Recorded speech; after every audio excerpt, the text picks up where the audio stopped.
Lepas tu nak tutup, nak tidur terus. Gone kita terus. Memang best sangat bila pakai ni. Hai semua, hari ni Sis Nur nak share tentang Alora Scarf.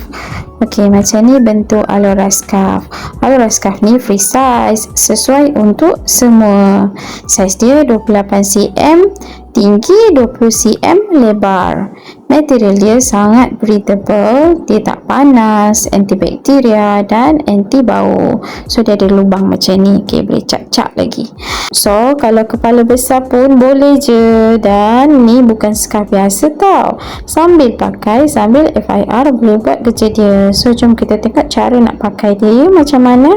Mula-mula boleh masukkan kepala macam ni, ikut keselesaan. Lepas tu nak tutup, nak tidur terus. Gone kita terus. Memang best sangat bila pakai ni. Apa manfaat FIR? Bila kita pakai Alora Scarf ni, insyaAllah boleh bantu legakan migraine. Dia akan lancarkan peredaran darah. Dia akan hilangkan rasa tegang dekat tengkuk, bagi tidur lena insyaAllah. Dan kalau yang ada masalah mata, telinga, elok sangat pakai Alora Scarf ni. Boleh tutup macam tu.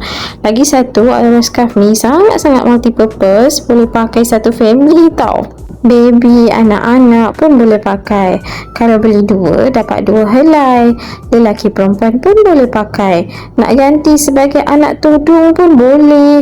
Lelaki nak buat macam kopiah pun boleh. Letak kat leher macam ni pun boleh kalau sakit leher. Sangat-sangat best. So kalau nak dapatkan Alora Scarf ni, boleh terus roja Sis Nur sekarang.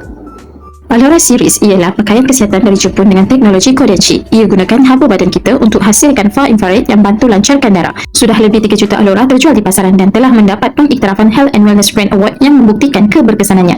Jom dapatkannya sekarang dengan Sis Nur.